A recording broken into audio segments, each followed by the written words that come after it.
ফাতাহাজ্জাদ বিহি নাফিলাতাল লাক আসা আন ইয়াবআসাকা রাব্বুকা মাকামান মাহমুদা। দুই রাকাত তাহাজ্জুদ পড়বো। আল্লাহ তাআলা বলেন তুমি যদি তাহাজ্জুদের হক আদায় করো আমি যাও তোমাকে প্রশংসিত করার হক আদায় করব। তাহাজ্জুদ পড়লে কি কি লাভ হয়? তাহাজ্জুদ পড়লে এক নম্বরে আদিয়ান লিল ওয়াজহ, চেহারাটা আলোকিত হয়। সুবহানাল্লাহ। মিনহাতুন লিল ইসমি, গুনাহ থেকে তোমাকে ফিরিয়ে রাখে। সুবহানাল্লাহ বলেন। মিগফারাতুন লিতামবি, গুনাহগুলোকে মুছে দেয়। সুবহানাল্লাহ বলবেন না? মিরদাতুন লিরব্বি, রবকে খুশি করে দেয়। আর কত ফাজাইল আছে। মাওলানা উমায়ের মাদানী আপনাদের মুহতামিম সাহেব সে আমার জন্য একবার কিতাব হাদিয়া আনছে। হ্যাঁ, এই কিতাবটার নাম হলো কিতাবুন নুজুল ওয়াস সিফাত। কিতাবুন নুজুল ওয়াস সিফাত। এই কিতাবটার মধ্যে 40 জন সাহাবীতে বর্ণিত আছে ওই হাদিস। আল্লাহ তাআলা বলেন, হাদিসে কুদসি আল্লাহ তাআলা বলেন, আমি না প্রথম আসমানে যখন রাত তৃতীয় অংশ চলে যায় আমি প্রথম আসমানে নেমে আসি। এজন্য কিতাবের নাম দিয়েছে নুজুল, কিতাবুন নুজুল ওয়াস সিফাত। আরেকটা কিতাব আছে কিতাবু কিয়ামিল লাইলি ওয়াত তাহাজ্জুদ। কিতাবু কিয়ামিল লাইলি ওয়াত তাহাজ্জুদ। যে তাহাজ্জুদ পড়ার সৌভাগ্য যার নসিব হয়ে গেল তার ফজর জীবনে কখনো ছুটবে না। তাহাজ্জুদ দারিদ্রতাকে ক্রস মেরে দেয়। সুবহানাল্লাহ বলো। কি বলছি কোন? ক্রস মেরে দেয়, ক্রস। সুবহানাল্লাহ কোন? তাহাজ্জুদ চেহারার বেনূরকে ক্রস মেরে নুরানি করে দেয়। এটাকে চেহারাকে কি করে দেয়? নুরানি করে দেয়। রব প্রথম আসমানে এসে বলে আছো কেউ মাফ চাইবা, মাফ করে দিব। আছো কেউ রিজিক চাইবা, রিজিক দিয়ে দিব। আছো কেউ সুস্থতা চাইবা, সুস্থতা দিয়ে দিব। তাই ইনশাআল্লাহ পড়বো তো। এবার যারা হাফেজ নন, আপনি কোরআন শরীফ পড়তে পারেন না, আপনি কি করবেন? আপনি একটা নিয়ত করেন না, দিনে 100 বার, রাতে 100 বার সূরা ইখলাস পড়েন। মা বোনরা রান্না করতে করতে সূরা ইখলাস পড়তে থাকবেন, পড়তে থাকবেন, পড়তে থাকবেন। আলহামদুলিল্লাহ সূরা ইখলাসের সাথে আমার হৃদয়ের ভালোবাসা হয়ে গেছে।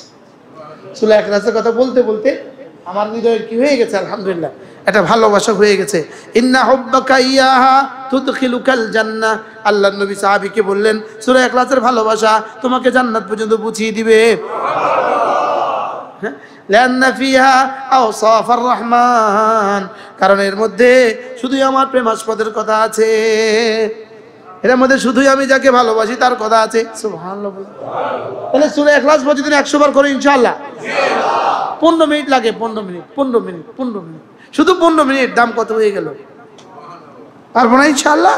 আল্লাহ তৌফিক দান করেন। সূরা ফাতিহা যদি এর সাথে মিলিয়ে দেন 100 বার তো কেমন হবে? হ্যাঁ, তাহলে আপনি ফজর নামাজ পড়ে ফজরের আগে পড়ে সূরা ফাতিহা 100 বার, সূরা ইখলাস 100 বার। এবার পড়ে একবার বলে দেন না, আল্লাহ আমার আব্বার কবরে পৌঁছিয়ে দাও, আমার আম্মার কবরে পৌঁছিয়ে দাও, আমার দাদা দাদির কবরে পৌঁছিয়ে দাও, আমার নানা নানির কবরে পৌঁছিয়ে দাও, আমার ওস্তাদদের কবরে পৌঁছিয়ে দাও, আমার দোস্ত আহবাবদের কবরে পৌঁছিয়ে দাও। কেমন হবে? সহজ হলো না কঠিন হইলো? করবো তো। এরপরে কি করব? কমপক্ষে প্রতিদিন 4টা তাসবিহ 100 বার, 4টা তাসবিহ মিলিয়ে 100 বার। সুবহানাল্লাহ আলহামদুলিল্লাহ ওয়ালা ইলাহা ইল্লাল্লাহু আল্লাহু আকবার। এরপরে 4টা কাজ বেশি বেশি করে করব। কালেমায়ে তয়্যিবা বেশি বেশি পড়ব, ইস্তিগফার বেশি বেশি পড়ব, জান্নাত বেশি বেশি করে চাইবো, জাহান্নাম থেকে বেশি বেশি করে পানা চাইবো। লা ইলাহা ইল্লাল্লাহ আস্তাগফিরুল্লাহ আসআলুকাল জান্নাহ ওয়া আউযু বিকা মিনান নার। পারবো তো? শুধু যদি কিছু না পারেন, লা ইলাহা ইল্লাল্লাহ লা ইলাহা ইল্লাল্লাহু মুহাম্মাদুর রাসূলুল্লাহ। এরপরে আস্তাগফিরুল্লাহ আস্তাগফিরুল্লাহ ওয়া আতুবু ইলাইহি আস্তাগফিরুল্লাহ ওয়া আতুবু ইলাইহি। সমস্ত হারামগুলো কি করা? ছেড়ে দেওয়া। চোখের গুনাহ না করা, কানের গুনাহ না করা, জবানের গুনাহ না করা, হাতের গুনাহ না করা, পায়ের গুনাহ না করা, লজ্জাস্থানের গুনাহ না করা, মোবাইলের মতো গুনাহের ডিপুটাকে ব্যবহার না করা। আল্লাহ, মোবাইল হলো গুনাহের ডিপু। বলেন গুনাহের কি? এটা হলো গুনাহের ডিফু, গুনাহের পোস্ট অফিস। পোস্ট অফিস করলে ভুল হবে, বলতে হবে ডিফু, ডিফু বলতে হবে ডিফু। মোবাইল হলো গুনাহের কি? আদম আলাইহিস সালাম থেকে শুরু করে হযরত মূসা ঈসা আলাইহিস সালাম পর্যন্ত সমস্ত নবীদেরকে যাকে যত কিতাব দিয়েছেন রব্বে কারীম, সমস্ত কিতাবগুলো দিয়েছেন রমজান মাসে। সব নবীদের কিতাব কোন মাসে? আদম আসলামের সহিফা রমজান মাসে, ইব্রাহিম আসলামের সহিফা রমজান মাসে, মুসা আসলামের কিতাব রমজান মাসে, দাউদ আসলামের কিতাব রমজান মাসে, হ্যাঁ সমস্ত ঈসা আসলামের কিতাব রমজান মাসে, আমাদের নবীজির কিতাব রমজান মাসে। এবার বলেন যেই মাসে কোরআন নাজিল হয়েছে ওই মাসটা যদি এত দামি হয়, ওই মাসটা যদি 12 মাসের চেয়ে শ্রেষ্ঠ হয়, ওই দিনটা যদি এত দামি হয়, ওই রাতটা যদি 1000 বছরের চেয়ে 1000 মাসের চেয়েও শ্রেষ্ঠ হয়, তাহলে যেই বাচ্চার সিনায় আজকে কোরআন, 40টা বাচ্চার সিনায় আজকে কোরআন ঢুকে গেল, এই বাচ্চাগুলোর দাম কত? এই বাচ্চাগুলোর দাম যদি এত হয়, এই বাচ্চাগুলোর জন্য যারা বাবা মা যারা, তাদের দাম কত? এই বাচ্চাগুলোর আব্বা আম্মার দাম কত? এরপরে এই বাচ্চাগুলোর জন্য যারা জায়গার ব্যবস্থা করে দিয়েছেন তাদের দাম কত? এই বাচ্চাগুলোর জন্য যারা ঘরের ব্যবস্থাগুলো করে দিয়েছেন তাদের দাম কত? সুবহানাল্লাহ। এই ওস্তাদদেরকে যারা পড়িয়েছেন তাদের দাম কত? যারা এই ওস্তাদের খাবারের ব্যবস্থা করে দিয়েছেন তাদের দাম কত? ইবাদতের হক আদায় করার হক আমিও করতে পারি নাই। মা আবাদনাকা হাক্কা ইবাদাতি, আল্লাহ আপনার মা আরাফনাকা হাক্কা মারিফাতিক, আমি আপনাকে চিনি নাই। আল্লাহ রাসূল বলেন আল্লাহ আমি আপনাকে চিনি নাই। কি বলছে বলেন? আল্লাহ আমি আপনাকে চিনি নাই। মা আরাফনাকা হাক্কা মারিফাতিক, আমি আপনাকে চিনি নাই। ওয়া মা আবাদনাকা হাক্কা ইবাদাতিক, আপনার ইবাদতের হক আমি করতে পারি নাই। আমি আপনার ইবাদতের কি করতে পারি নাই? হক আদায় করতে পারি নাই। আমি আপনার ইবাদতের হক আদায় করতে পারি নাই। মা আবাদনাকা হাক্কা ইবাদাতিক, ইবাদতের হক আদায় করতে পারি নাই। নিজের আখিরাতের জন্য সঞ্চয় করুন, আল্লাহর কসম। ওয়া আনফিকু মিম্মা রাযাকনাহুম, হ্যাঁ মুনাফিকুন, মিন ক্বাবলি আন ইয়াতিয়া আহাদাকুমুল মাউত, মউত আসার আগে আগে দিয়ে দেন, মউত আসার আগে আগে দিয়ে দেন, মউত আসার আগে আগে জমা দেন। মউত আসার আগে না মউত আসার পরে? মউত আসার আগে আগে কি দেন? কালকে একজন ডাক্তার মারা গেছে, শুনেন শুনেন কাহিনী শুনেন। কালকে একজন ডাক্তার মারা গেছে, ইনার ছেলে মেয়ে নাই, একটা মাত্র ওয়াইফ, উনি মারা গেছে। উনি মারা যাওয়ার আগে ওনার উত্তরাতে 6 তলা একটা বাড়ি আছে, এই বাড়িটা ওনার ড্রাইভারের নামে লিখে দিয়ে গেছে। পৃথিবীতে তো কেউ নাই, বুঝেন নাই? মাশাআল্লাহ তো কইলেন, পৃথিবীতে তো কেউ নাই। এই 6 তলা বাড়িটা যদি কোনো মাদ্রাসা দিয়ে যেত, ওনার লাভটা কেমন হইতো? উপকারটা কেমন হইতো বলেন? হ্যাঁ প্রচুর হইতো না? হইতো না? হ্যাঁ এই জন্য নিজে কিছু করেন, নিজে কিছু করেন, নিজে আখিরাতের জন্য কিছু জমা করেন, আখিরাতের জন্য কিছু জমা করেন। আপনার কি মনে হয় কি পরিমাণ পড়লে ও নামাজে দাঁড়ালে এভাবে পড়তে পারে? জীবনে কল্পনা করছেন? আমাদের পক্ষে কি বাংলা একটা এসে একটা রচনা কি এভাবে পড়া সম্ভব? হ্যাঁ পৃথিবীর কোনো গদ্য কি এভাবে পড়া সম্ভব? যেমন আমরা রবীন্দ্রনাথের একটা গল্প পড়ছি, ছোট গল্প হৈমন্তী, হৈমন্তী একটা গল্প পড়ছি। এটা যদি রবীন্দ্রনাথকে এখন তুলে নিয়ে দেওয়া হয় আর বলা হয় যে এটা আবার লিখে দাও, সে পারবে না।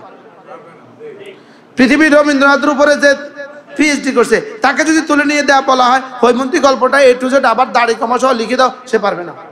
স্যার পারবে? হ্যাঁ পারবে। আমাদের বাচ্চারা কয় পারা পারে? দাড়ি কমা ভুল হয়তো, ভুল হলে লোকমা, ভুল হলে কি? ভুল হলে লোকমা। লোকমা কারে কয়?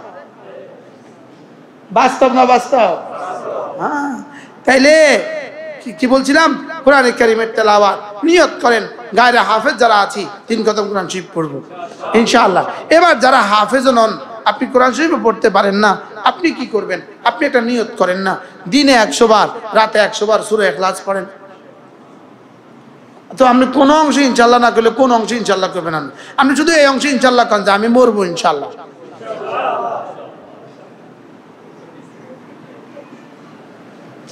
বুঝতে পারলাম না? আপনি যদি এক অংশের মধ্যে তো শিওর নিশ্চিত, কোনটা এটা? হ্যাঁ বলে আমি শুধু মরবো, এই ব্যাপারে হুজুর আপনার সাথে আমি একমত, আর এত কিছু পারতাম না। কি আল্লাহ, তাহলে কি করবো ইনশাআল্লাহ? 3 খতম। কয় খতম? আবার বলেন। কারা কারা 3 খতম পড়বেন হাত তোলেন, যারা পড়বেন তারা বলেন। মাশাআল্লাহ, আল্লাহ কবুল করেন। লাভে লোহার বোঝা ভয়। আমি যে একটু কইলাম, এর আমি কেন তো পারবো, আমি কোত্থেকে পারবো? আমি তো 1 খতম পড়তে আমার 12টা বাজে, কারণ 24 ঘন্টা আমার মেহমান, আমি কি করবো? 24 ঘন্টা আমার মেহমান, আমি কি করবো? আমি কি করতাম? আমি তো কিছু পারতেছি না কিছু করতে। তো কোন রকমে আপনাদেরকে কইয়া মইয়া যদি আমার কিছু থাকে, কিন্তু তোলা যদি কি বলাব আছে, তাহলে পড়বো তো ইনশাআল্লাহ। মা বোনরা যারা এই বয়ান সারা পৃথিবী থেকে যারা শুনছেন, প্রত্যেকেই নিয়ত করেন রমজান মাসে তেলাওয়াত বাড়াবো ইনশাআল্লাহ। আল্লাহ তৌফিক দান করেন। হ্যাঁ, তেলাওয়াত বাড়াবো। হ্যাঁ, 10 বার সুবহানাল্লাহ পড়ার টাইম নেই রমজান মাসে। শুধু ব্যবসায়ী নেই, ব্যবসায়ীর আব্বা এই জেলার সবচেয়ে বড় ব্যবসায়ী, আলহামদুলিল্লাহ। লক্ষ্মীপুর জেলার সবচেয়ে বড় ব্যবসায়ী। আমার মনে হয় নোয়াখালীর মিলাই দিলে নোয়াখালীর মধ্যে উনি 1 নম্বরে যাবে, ফেনীরে মিলাই দিলেও 1 নম্বরে যাবে, আলহামদুলিল্লাহ। এই ব্যস্ত সময়ের মধ্য থেকেও আপনাদেরকে সময় দিচ্ছেন। রামগঞ্জ থেকে আসছে, আলহামদুলিল্লাহ। ওনার এখনকার ব্যস্ততার হালত হলো প্রতিদিন ছাড়া কেউ জানে না। আর উনি এখন আপনাদের স্থায়ী মজলিসে এসে হাজির, লেকিন এই পাঞ্চানগরের মাদ্রাসার 50 গজের মধ্যেও আছে, ওনার আসার সৌভাগ্য হয় নাই। বাস্তব না বাস্তব? হ্যাঁ, যে চিনে সে কিনে, বলেন, যে চিনে সে কিনে। হ্যাঁ, তাহলে কি জানি বলছিলাম? তেলাওয়াত। কি বলছি? তেলাওয়াত। যদি তেলাওয়াত না পড়েন তাহলে 100 বার সূরা ইখলাস। বিসমিল্লাহির রহমানির রহিম। কুল হুয়াল্লাহু আহাদ আল্লাহুস সামাদ লাম ইয়ালিদ ওয়া লাম ইউলাদ ওয়া লাম ইয়াকুল লাহু কুফুয়ান আহাদ। এভাবে পড়তে থাকবেন, পড়তে থাকবেন, পড়তে থাকবেন। মা বোনরা রান্না করতে করতে সূরা ইখলাস পড়তে থাকবেন, পড়তে থাকবেন, পড়তে থাকবেন। সুবহানাল্লাহ। হ্যাঁ, আলহামদুলিল্লাহ। সূরা ইখলাসের সাথে আমার হৃদয়ের ভালোবাসা হয়ে গেছে। সূরা ইখলাসের কথা বলতে বলতে আমার হৃদয়ের কি হয়ে গেছে? আলহামদুলিল্লাহ, এটা ভালোবাসা হয়ে গেছে। ইন্না হুব্বাকা ইয়াহা তুদখিলুকাল জান্নাহ। আল্লাহর নবী সাহাবীকে বললেন, সূরা ইখলাসের ভালোবাসা তোমাকে জান্নাত পর্যন্ত পৌঁছিয়ে দিবে। লান্না ফিহা আওসাফার রহমান, কারণ এর মধ্যে শুধুই আমার প্রেমাস্পদের কথা আছে, এর মধ্যে শুধুই আমি যাকে ভালোবাসি তার কথা আছে। সুবহানাল্লাহ। তাহলে সূরা ইখলাস প্রতিদিন 100 বার করে ইনশাআল্লাহ। 15 মিনিট লাগে, 15 মিনিট, 15 মিনিট, 15 মিনিট, শুধু 15 মিনিট। দাম কত হয়ে গেল? পারবো না ইনশাআল্লাহ। আল্লাহ তৌফিক দান করেন। সূরা ফাতিহা যদি এর সাথে মিলিয়ে দেন 100 বার, তো কেমন হবে? হ্যাঁ, তাহলে আপনি ফজর নামাজ পড়ে, ফজরের আগে পড়ে সূরা ফাতিহা 100 বার, সূরা ইখলাস 100 বার। এবার পড়ে একবার বলে দেন না, আল্লাহ আমার আব্বার কবরে পৌঁছিয়ে দাও, আমার আম্মার কবরে পৌঁছিয়ে দাও, আমার দাদা দাদির কবরে পৌঁছিয়ে দাও, আমার নানা নানির কবরে পৌঁছিয়ে দাও, আমার ওস্তাদদের কবরে পৌঁছিয়ে দাও, আমার দোস্ত আহবাবদের কবরে পৌঁছিয়ে দাও। কেমন হবে? সহজ হলো না কঠিন হইলো? করবো তো। এরপরে কি করব? কমপক্ষে প্রতিদিন 4টা তাসবিহ 100 বার, 4টা তাসবিহ মিলিয়ে 100 বার। সুবহানাল্লাহ ওয়ালহামদুলিল্লাহ ওয়া লা ইলাহা ইল্লাল্লাহ আল্লাহু আকবার। সুবহানাল্লাহ ওয়ালহামদুলিল্লাহ ওয়া লা ইলাহা ইল্লাল্লাহু আল্লাহু আকবার। সুবহানাল্লাহ ওয়ালহামদুলিল্লাহ ওয়া লা ইলাহা ইল্লাল্লাহু আল্লাহু আকবার। এরপরে 4টা কাজ বেশি বেশি করে করব। কালেমায়ে তয়্যিবা বেশি বেশি পড়ব, ইস্তিগফার বেশি বেশি পড়ব, জান্নাত বেশি বেশি করে চাইবো, জাহান্নাম থেকে বেশি বেশি করে পানা চাইবো। লা ইলাহা ইল্লাল্লাহ আস্তাগফিরুল্লাহ আসআলুকাল জান্নাহ ওয়া আউযু বিকা মিনান নার। পারবো তো?